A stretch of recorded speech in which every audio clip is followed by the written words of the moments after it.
Hello, everybody. Big Seven here, back for some more AFL Supercoach content. I'm going to go through my current starting team as it is at the moment, and I'll also, before I get into that, I'll go through the 7 starting team philosophies I use when building my team. I think this will be quite a long video, so apologies for that.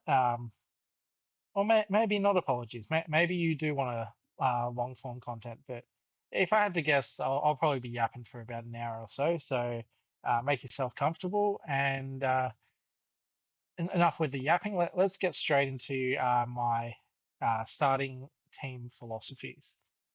Number one, and this is most important, Rucks are king.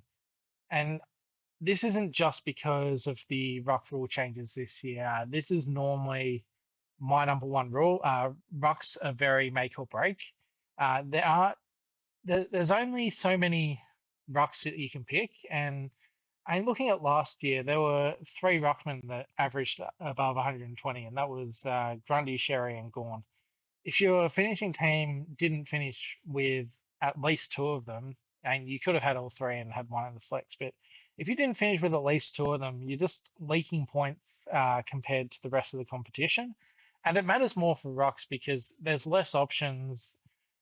Something like a midfield, I think McCluggage was like the second highest averaging midfielder last year, but his ownership stayed low throughout the year because there were an array of other players you could have picked up that averaged 115 or more than that, and they were close enough. So rucks are very important in a starting team. I normally like to set and forget, and um, yeah, it normally ends up going pretty well. I have tried mid prices in the rucks before. And I will do that if it makes sense. This year, I'm probably leaning towards more of a set and forget. Although McAndrew at the R2 spot is definitely a consideration if we do get a viable R3 option. So I'll go through rucks a bit more later, but uh, in terms of building a team, if there's a position to start with, it's always start with the rucks, and everything should fit around them rather than rucks being your last position and then like cramming a bad ruck into that spot because to tie the rest of the team in. Rucks are the kings; they're the goats. Prioritize them when building your team. Second one is pick premiums that have upside, and you're probably thinking, "Well, that's kind of crazy." Like they're premiums; they're already top of the line. Like how are they supposed to get better? But there are some premiums that have upside and some that don't. So normally age is a big consideration.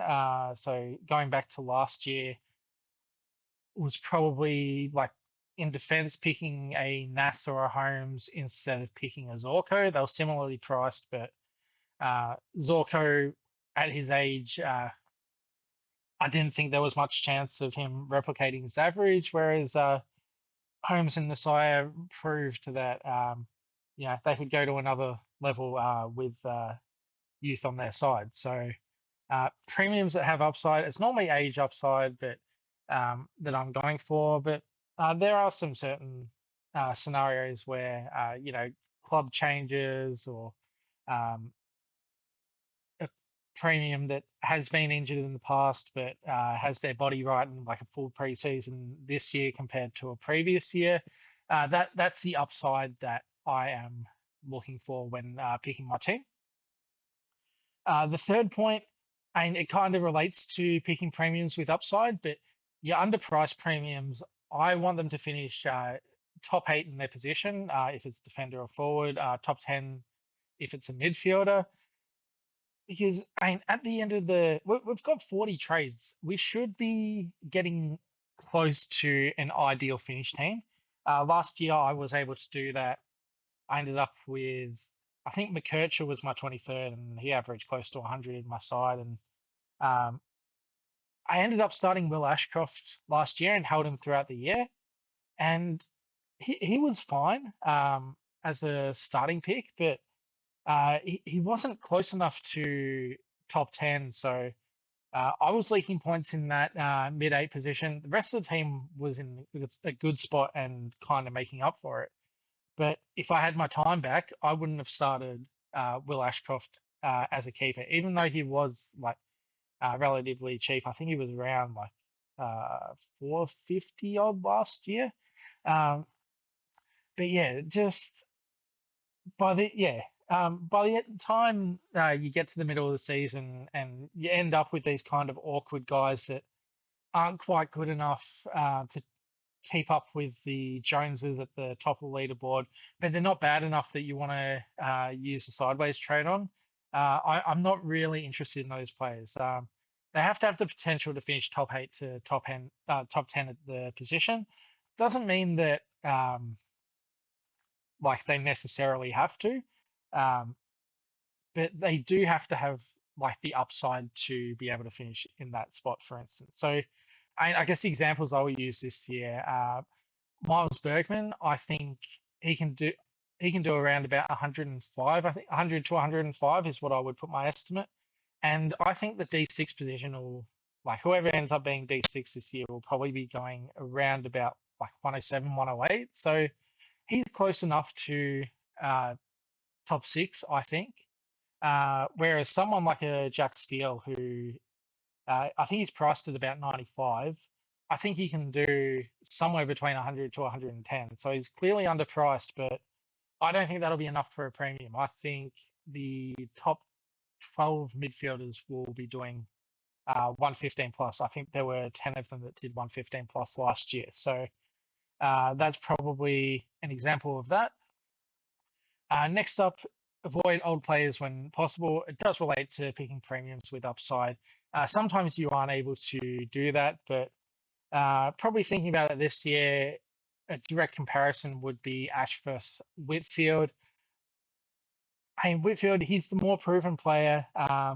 People will be more drawn to his history, and you can argue he's a bit underpriced based on last year's output. But Ash is only 24 years old. He's an ascending talent, and he's every bit of chance to score as well as Whitfield. He can continue to ascend to a higher level. So, and yeah, it does come back to the picking premiums with upside, but it's avoiding old players because they have more chance of regression. I talked about Zorko briefly before. He regressed a bit last year, and yeah, someone like a Max Gorn, he's just someone that isn't even in consideration because of his age. So I love the bloke, but he's not touching my team this year. Rollover talent, it probably relates a bit more to um, kind of your mid prices, but um, yeah, just because someone's had 30 touches in juniors doesn't mean that it's going to translate to a AFL level, especially if they're parked in like a forward pocket. Talent is important, but um, someone that has a midfield role or like a halfback rebounding role, so someone like Ryan Marriage, maybe Marriage versus Humphrey last year is a good comparison. I think it was about round 4, round 5 when people were deciding whether to trade in Marriage or Humphrey or both or neither. But yeah, in that scenario, the Marriage role of picking at halfback won out over Humphrey, who's a talented player, but the role just wasn't as good. So I'm normally roll over talent, but talent is still important. You don't want to pick a bum in your side just because they've got a good role. Probably an example of that last year would be like Hugo Garcia, who had a few CBAs and people ended up starting him, but didn't rate the talent. But yeah, you need to have a mixture of role and talent, but role is generally better to have. Next point, early round buys are completely overrated in my opinion. Yes, you don't want to end up having like 5, 6, 7 premiums out in the same buy early on. Like that'll be a killer, but at the end of the day, you're picking players for the entire season, especially premiums. You're picking them for the entire season. Um, for rookies, early round buys don't matter because you're just going to replace a rookie with a rookie, so it'll be similar scoring. But premiums, you're picking for the whole season, so I get using it as a tiebreak if there's like two similarly talented and priced players that if it's really a coin flip, then maybe I would prioritize the early round, the one that doesn't have an early round buy. But you're picking players for the season, and you can't lose sight of that. So I wouldn't. There's no way I would like fade someone like a Flanders or who else is there?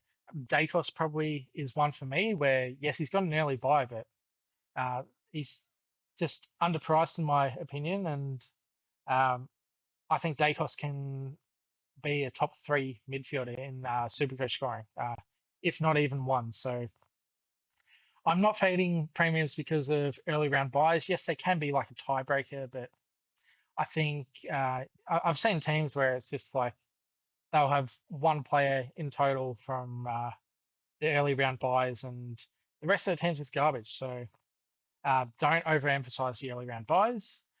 And then last point, it comes down to mid prices. They don't have to be keepers. They just have to out earn rookies. And this year in particular, I'm pretty worried about rookie output. I think the draft class is a little bit weaker than it was last year. And even last year, there were a lot of dead rookies that ended up on our bench. So um, mid prices, they don't have to be keepers. They just have to do a rookie's job and earn money. I think the target mark I'm aiming for a mid price is about 120 to 130K. If they can do that, then they're going to out earn some of the trash rookies that end up on our bench. So, yeah, I've gone a bit more mid pricer approach this year. But if it turns out that we end up having a lot of rookies that look like they're going to do well, then sure, I will scrap some mid prices if I think the rookies are going to out earn them. So, yeah, that sums up the starting team philosophy. I'm going to get straight into the team. So I've got a blank slate here. I'll basically show how I build it because I think, like I said, Rucks are king. So I would start by filling out the ruck line first. I've gone for Sherry, Grundy, and McAndrew. I have toyed with McAndrew at the R2 spot, but I'm not convinced on the R3 options, and I'm not that convinced that McAndrew is going to be a big enough scorer that having him on the bench is going to leak points compared to people that are fielding him. So if someone like Lewis Emmett, it's only 1% of teams that drafted this year. If someone like him has a good opening round and looks like being a viable R3 option, then I think I would go McAndrew at R2. But I don't like the other Ruck 3 options. There's Cooper Duff Titler, 190K, but he's going to be playing as a key forward. So I think there's a decent chance that he doesn't even make money from that price. He could very much average 40 in a bad West Coast side, and you've just got this 190K nothing on your bench. Like, yeah, you could even lose money from that price. So not one that I'm considering at all, which means McAndrew sits in the R3 spot. Yeah, there's merit to having him on field, but I don't think I'll leak points there. The two premium rucks, I've gone for Sherry and Grundy. A little bit concerned about them with the new rule changes, but as I say in the Ruck video, I think the new rule change impact is a little bit overblown. So I'll still be monitoring the preseason games on this weekend and opening round relatively closely, but I think concerns about premium rucks are overblown. And I'm happy enough with Sherry and Grundy because they both have a bit of value built into them. Yes, even at that price, they have value built into them because Sherry played 3 games last year with a hamstring and was visibly hobbled.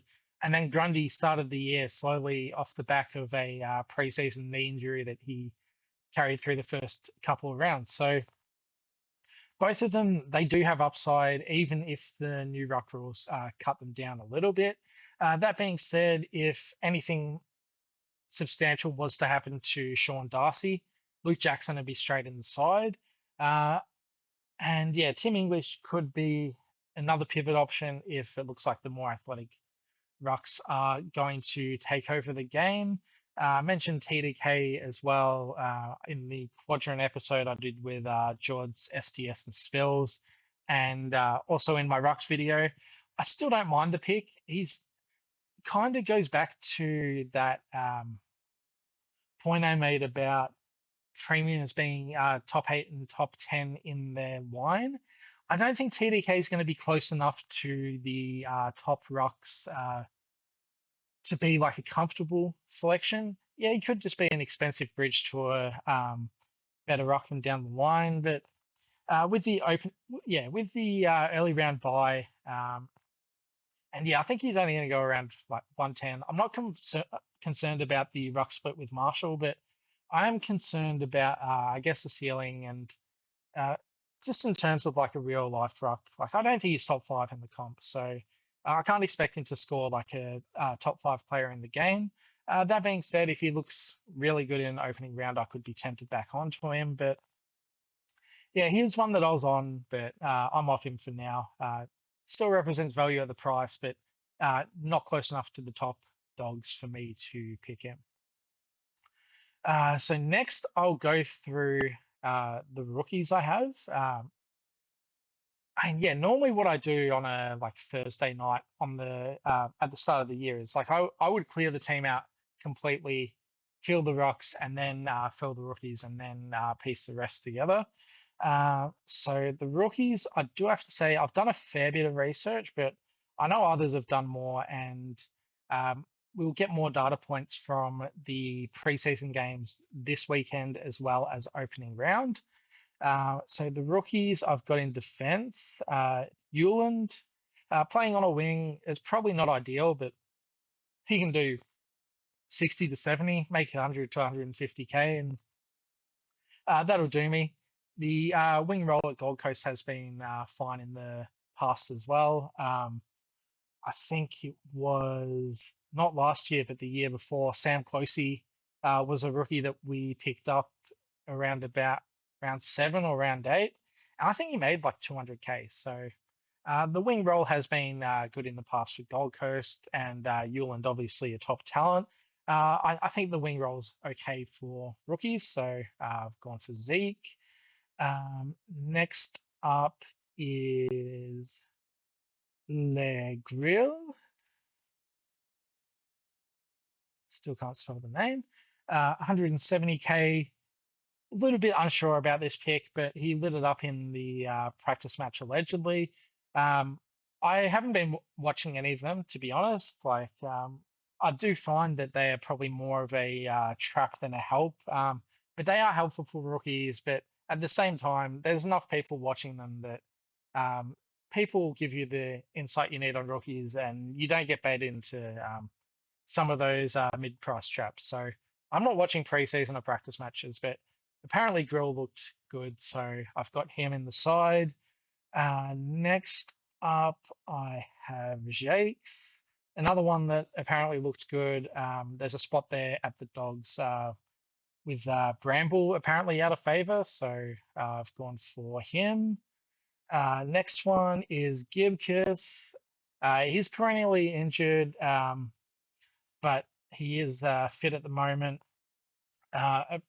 He's someone that I've heard is a really good talent. I'm not sure if I've seen it yet, but I would have said the exact same thing about Zach Reed last year, and ended up starting Reed, who was more expensive, and he got to like 400K. So yeah, Gibkiss like an intercepting type. Hopefully best 23.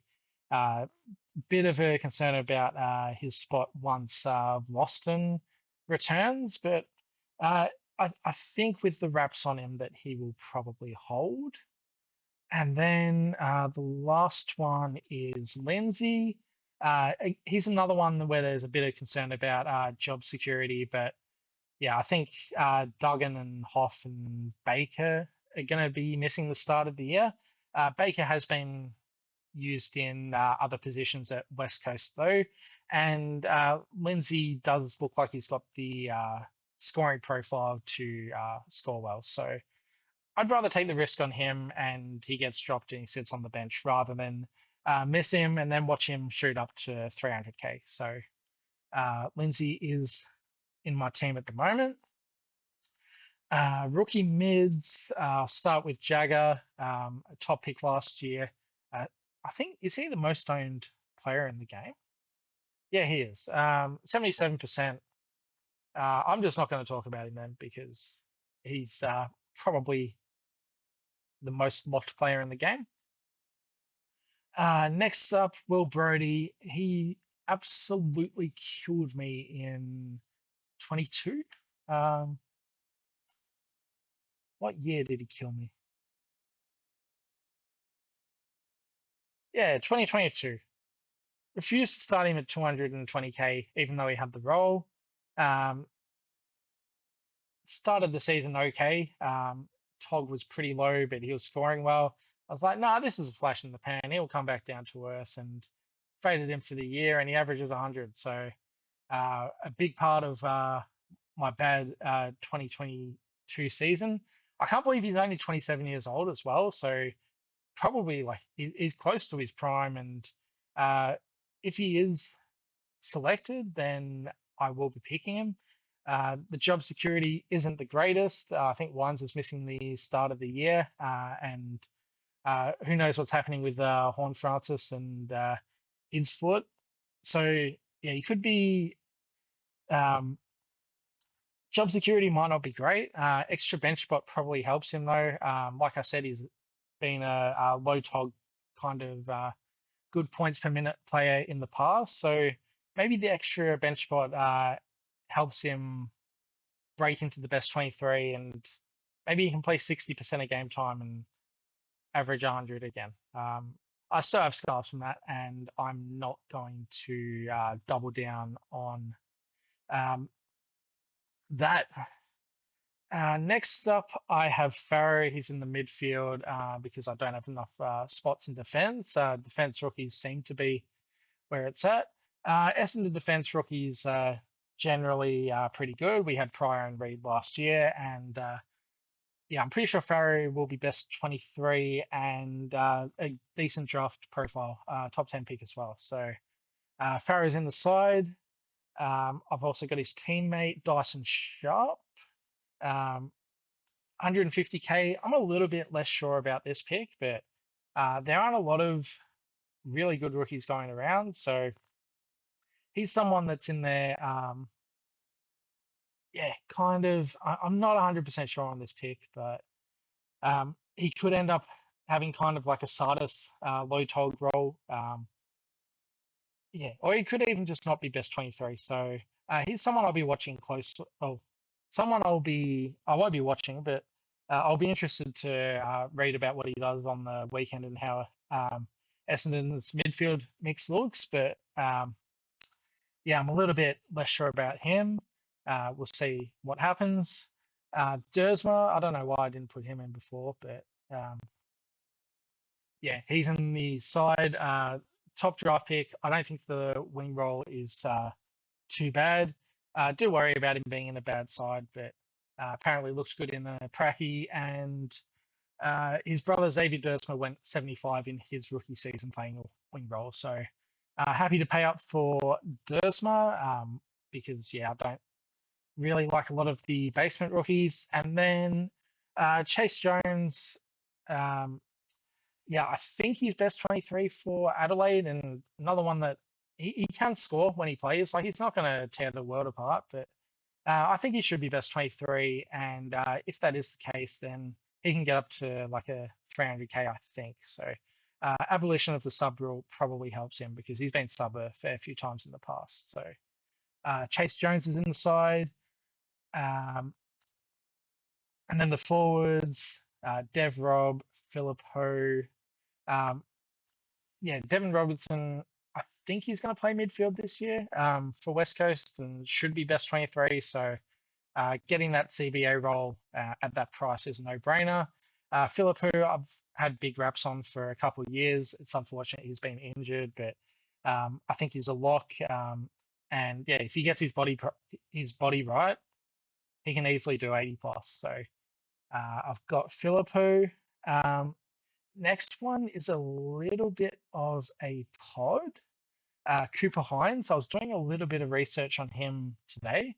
A little bit of a pod, 0% owned, but yeah, he was a first round pick from last year. Did 70 in VFL last year. I think he will be in their best 23, albeit probably like a half forward or like a um, forward pocket type of role. But he's got the talent. Yeah, 70 in 70 Dream Team in VFL last year. I think he averaged like 23 or 24 touches for the Dandy Stingrays in his draft year, and um, yeah, I think it was like 17 touches a game in Big Champs. He was sub a bit last year. From what I've read though, had a good preseason, so uh, can definitely improve on a second year. The price tag is a little bit hefty, but um, yeah, he's in the side at the moment. And then um, Lombard as well. It looks like he's going to be in the Suns' best 23, high draft pick from last year. I really like the profile. He was, yeah, comp to Christian Petrarca, who ends up being his teammate now. But yeah, he was just injured a bit in the first year, and yeah, he's someone that could definitely come on this year. So um, that's the rookies I've got at the moment. All right, we'll go into defense premiums. So first one up is, and if you've watched previous videos, a lot of these picks aren't going to be a surprise. Connor Rozee, 110 as a defender last year. He should be pretty safe. Might get the occasional CBA, but he also got the occasional CBA last year, and that didn't impact his scoring. So he should be the main distributor down back, and a little bit of value in that price, I think. I've got his teammate Miles Bergman. Yeah, I think he can do 105. I know people have compared him to like the Perryman and the short picks from last year. I didn't pick either of those two, but I think the difference is like Bergman actually has talent, has a small sample size of being a CBA mid and went 108. Didn't do a lot in the practice match. I do not give two shits about that because he had the CBA role. The only thing I care about from practice matches and preseason is the role. Um, I remember, I think it was 23. Yeah, 2023. Um, I was pretty hot on Davies Uniacke as a starting pick. Um, and then he had a absolutely awful preseason game. He scored like 47 super coach, and I was very close. I'd taken him out of my side, and then I was kind of like, nah, I shouldn't overreact to preseason. And he had a soft run to start the year, so I was like, you know what, fuck it, let's ride. And he repaid the faith. So where's the 2023? Back down memory lane. Yeah, 143 and 155 in the first two games, and I was fucking punching air. It was absolutely beautiful. And then the masses got on him, and then he was around three laid out, and the site was down. So my LDU experience peaked there, and then I ended up like getting out of the pick around about like I think I got out of him at round six. So I still like got like a 112 average out of him, but I know others held him to the death and yeah, lost another 70K on that. But the point remains: if do not go based off scores for your premiums in preseason. Go off the roll. I'm sure there's numerous other examples of players scoring really badly in preseason and coming out in round one and lighting it up. So do not be concerned about that. And yeah, Bergman, as long as he's got the role, he's in the side. And then the other one I've got is McKercher. Has a finger injury, but is expected to play round one. I'd be more concerned if it was like a soft tissue, but he should still be able to keep his fitness base up during the next couple of weeks. And he's someone that I think can go 105 plus in a halfback role. So yeah, he'll be close enough to top eight defender, I think, if he isn't in there. And yeah, 450k, he's inside. Into the midfield, I think I mentioned Dacos, but yeah, I mentioned him in the philosophy. 48% owned. He was absolutely awesome in the back half of last year. He was carrying injury through the first part of it. There were times when he was resting forward. He just didn't look comfortable running, and yeah, even at 628k, I'm happy to pay it because there's a chance that he averages 130 this year. So Dacos, he is locked in for me. And then Zach Butters, he's another one that I think can average 130, which is what he did last year if you exclude the two Geelong tags. Like his scoring from last year was very good. Like, and he didn't even have a preseason either. Missed preseason, comes back, doesn't really miss a beat. And then there's just a 53 in there against Geelong and a 45 there. So without those two scores, averaged 130, only has to play them once this year. And who knows, maybe he'll have learnt to overcome that opponent. So Butters, he hasn't left my starting side either. Next player up is Errol Gordon. I mentioned him in my seven as well. He was down the list, but looks like he's going to play more of a CBA role. And even if he doesn't, he's just that good around the ground that I think he can overcome it. I think he would go 115 even if he only had like 30% CBAs. So the fact that it looks like he's going to get more just makes me want to pick him. He's still young, has a scoring history, and yeah, just one of the really good players to watch. Yeah, hard worker, skillful ball user, and yeah, he's just a great player. So I don't think there's too much to be said about him. Early round buy, who cares? He's in the side. Next is Hayden Young. I'm getting a little bit of cold feet on this pick because he could be the fourth midfielder, but I still think it should be a good enough role. Because yeah, they've got Sarong, they've got Brayshaw, Jackson can have some mid time as well, and they may throw Murphy Reed through there a little bit. I think it should still be fine though. He's still young enough. Pardon the pun. Yeah, I think he's like 24 or 25 years old. So, and he's someone that feels like he's been around for ages. But yeah, did 101 in 2024. I don't see why he can't eclipse that mark. That was his first year playing midfield, and he's a talented player. So I can understand a bit of the skepticism about the pick because if he only does 100, then he's only making around about 100k. But he could push 105, maybe even 110 as like a top end scenario. So I think he'll make enough money. I could be tempted to move him on, but at the moment he's in the side. Darcy Parish, he's had numerous raps from teammates like Dersma, Merritt, and Brad Scott saying he's in the best shape of his life. We've seen in the past that he is a prolific scorer. I think he averaged like 108 in 2022 or 23. So he's someone that can score well when his body's right, and it looks like it is right at the moment. So yeah, Parrish, he can get above 500k. Have no problem starting him as long as he stays healthy. If it ends up getting close to round one and it's like, oh, Parrish has got back soreness, then I'll probably abort off the pick. But at the moment, it's full steam ahead. And then the forwards, Sheasel, only averaged 107 last year. I say only because he did 117 the year before that.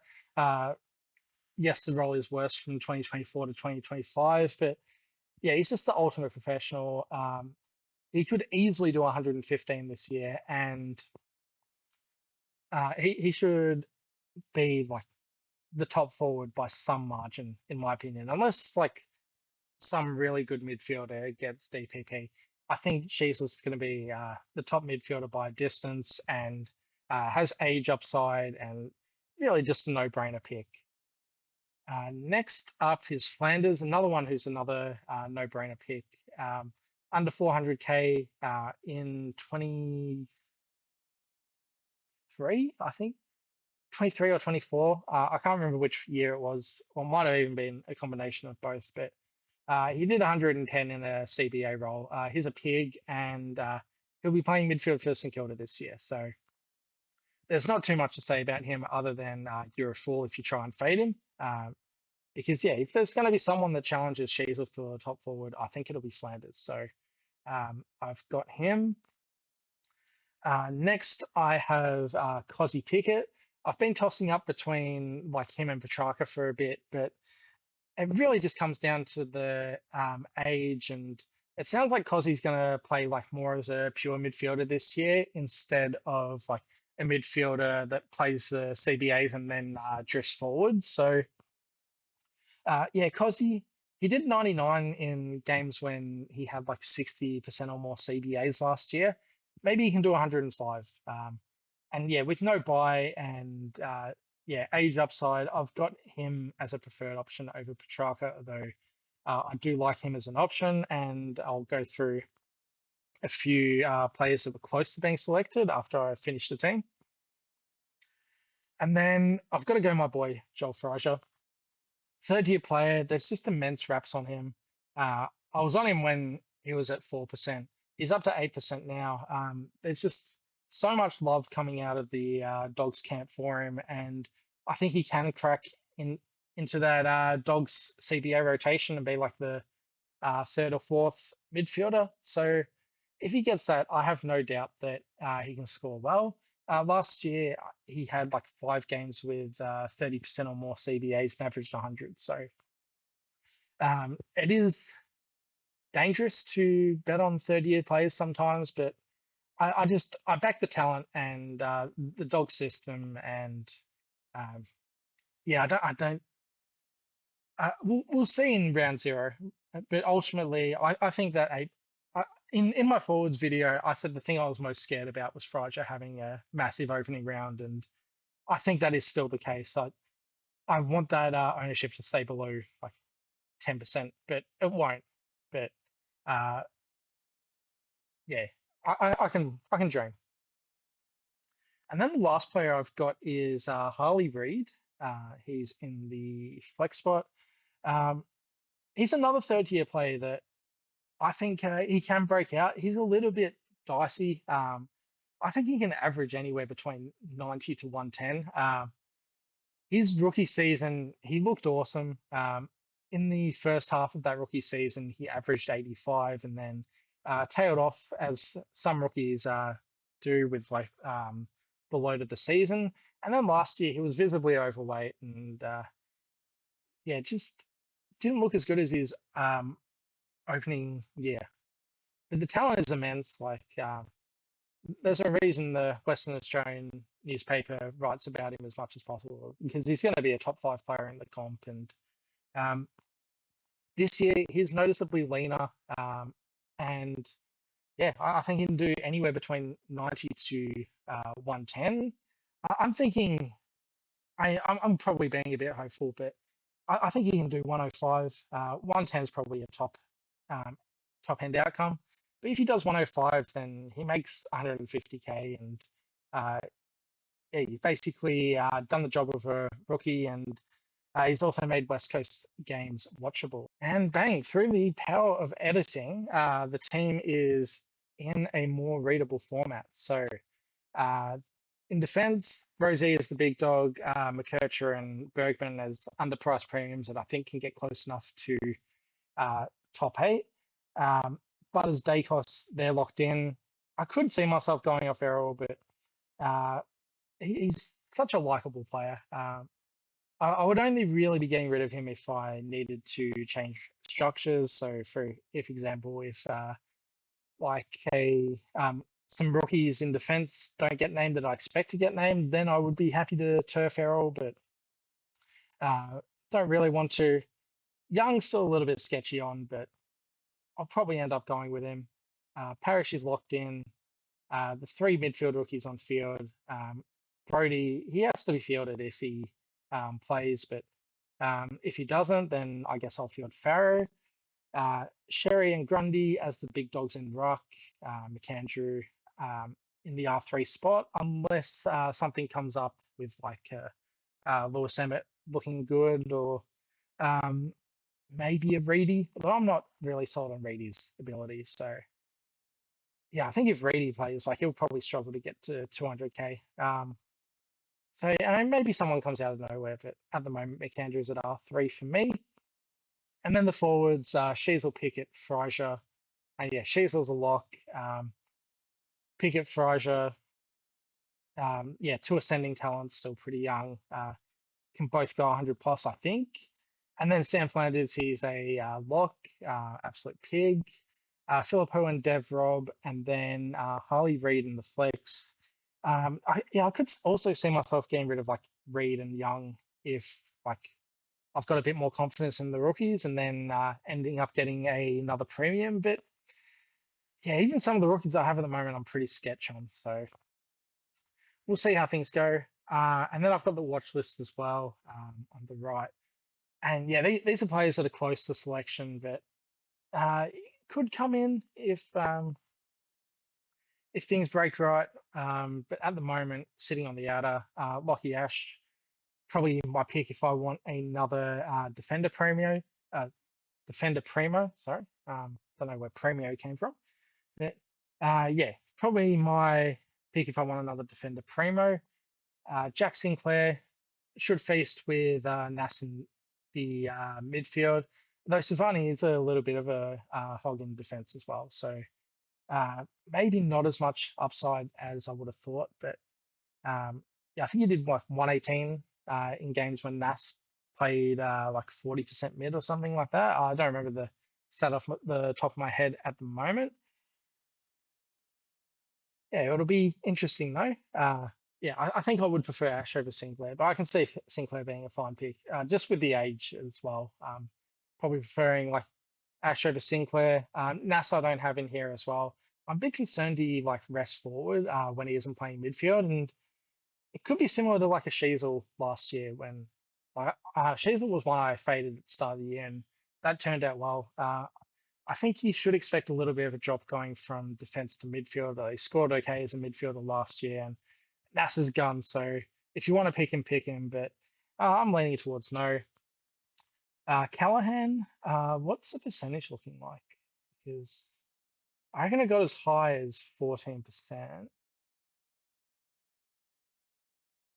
Um, Obviously, like he's got a hip flexor injury, but he should be fit for opening round. Keller,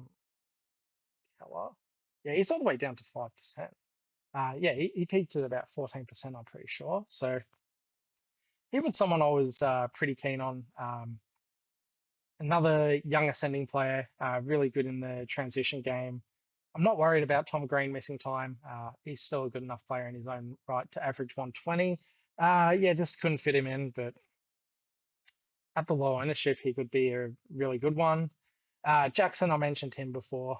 I'm scared of fading him, but yeah, if Darcy misses any time, I'm moving heaven and earth to get him in the side. But until then, I'm hoping that he only does like 100 to 105 and loses a bit of cash and can jump on him a bit later. Josh Dacos potentially getting a mid roll, but yeah, probably a watch for opening round. Tom DeConing, yeah, I mentioned him. Could be swayed with a big opening round, but probably not close enough to the big dog Rockman. Petrarca, he's been very close to being in the side.